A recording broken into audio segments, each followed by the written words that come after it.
Hello students, आप सभी का स्वागत है। और अब हम पढ़ रहे हैं relationship between Z parameters and H parameters.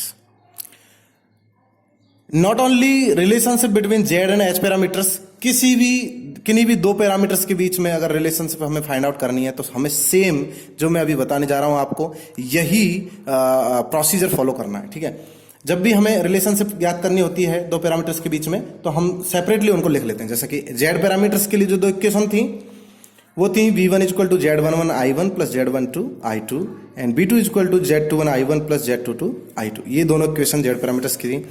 और एच पैरामीटर्स के लिए जो हमारे पास इक्वेशन थी, पहली इक्वेशन थी v1 equal to h11 i1 plus h12 v2 and i2 equal to h21 i1 plus h22 v2। ये दोनों इक्वेशन हमारे पास 1 डैश एंड 2 डैश दो इक्वेशन है एच पैरामीटर्स की।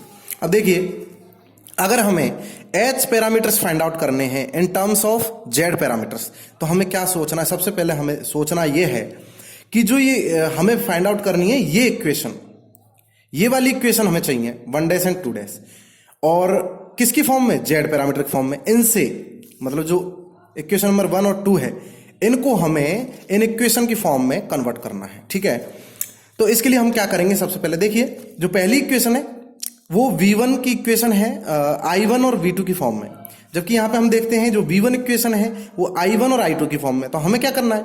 i2 को चेंज करना है, i2 को लिखना है v1 और i1 की फॉर्म में। v1 और i1 और v2 की फॉर्म में अगर i2 हम लिख देते हैं तो हमारी ये वाली इक्वेशन आ जाएगी। तो इसके लिए हम क्या करते हैं? सेकंड इक्वेशन से जो i2 प्राप्त करेंगे और i2 को v2 और i1 की फॉर्म में लिखेंगे और उसको इसमें पुट कर देंगे पहली इक्वेशन में। तो यही हम कर रहे हैं। देखिए, to find H parameters in terms of Z parameters putting value of i2 from equation 2 in equation 1। तो इक्वेशन नंबर 2 से हम इनको जब सेपरेट करेंगे तो ये हमारा आएगा z22 i2 is equal to v2 minus z21 i1। ठीक है, इसके बाद i2 यहां पर आएगा, z22 को हम नीचे ले जाएंगे तो 1 upon z22 v2 minus z21 upon z22 i1 ये आ जाएगी। तो ये वाली इक्वेशन आ गई हमारे पास i2 के लिए। i2 को अब हम पुट कर देंगे इक्वेशन नंबर 1 में। इस वाली इक्वेशन में i2 को पुट करेंगे यहां पे।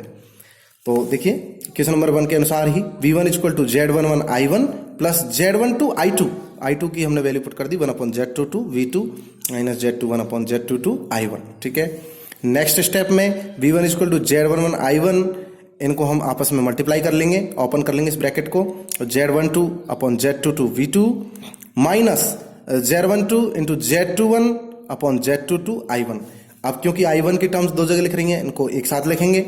तो z22 हम एलसीएम लेंगे, और एलसीएम लेने के बाद जो ऊपर बचेगा यहाँ पे बचेगा z22 z11 z22 minus z12 z21 इधर बचेगा। ठीक है, इंटू i1 बटे z22 plus z12 upon z22 v2। ये जो टर्म थी ये सेम टू सेम यहाँ पे लिख दी जाएगी। ठीक है, तो इसको हम इस वाली क्वांटिटी को जो ऊपर है नॉमिनेटर में, इसको हम लिख सकते हैं डेल z। अगर हम इसको डेल z लिखते हैं तो इसको हम लिख सकते हैं del z upon z22 i1 plus z12 upon z22 v2।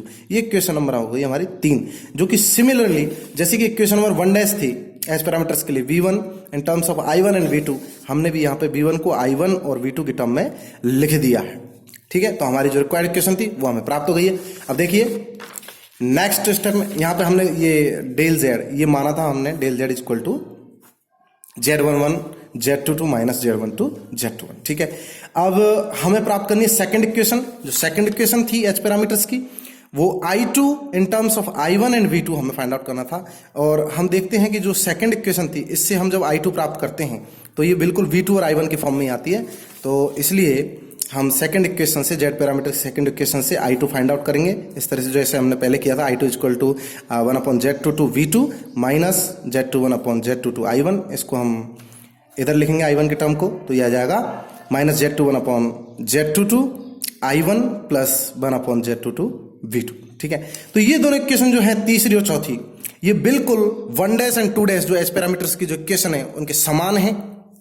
इनको आपस में हम जब कंपेयर करते हैं, कंपेयरिंग इक्वेशन 1 डैश एंड 3, ये वाली जो इक्वेशन है 3, इसको और इसको आपस में कंपेयर करेंगे तो हमें दिखता है कि जो H11 है वो होगा डेल Z अपॉन Z22, जबकि H12 होगा Z12 अपॉन Z22। इस तरह से हम H11 ज्ञात करेंगे del Z upon Z22, H12 equal to Z12 upon Z22। इस इक्वेशन से एंड 2 डैश इक्वेशन से, सेकंड H पैरामीटर्स की इक्वेशन से कंपेयर करते हैं तो हमें पता लगता है कि H21 is equal to minus Z21 upon Z22 and H22 is equal to 1 upon Z22। इस तरह से हम H पैरामीटर्स को Z पैरामीटर्स की फॉर्म में फाइंड आउट कर सकते हैं। तो अगर कोई भी क्वेश्चन आए जिसमें H पैरामीटर्स को Z पैरामीटर्स की टर्म में Z पैरामीटर दे रखे हो और H पैरामीटर पूछ रहा हो, या फिर सपोज T नेटवर्क दे रखा है तो और उसके लिए H पैरामीटर पूछ रहा हो, तो हम जानते हैं कि T नेटवर्क के लिए Z पैरामीटर फाइंड आउट करना सिंपल होता है। तो पहले Z पैरामीटर फाइंड आउट कीजिए, फिर इन रिलेशन के माध्यम से आप H पैरामीटर ज्ञात कर सकते हैं।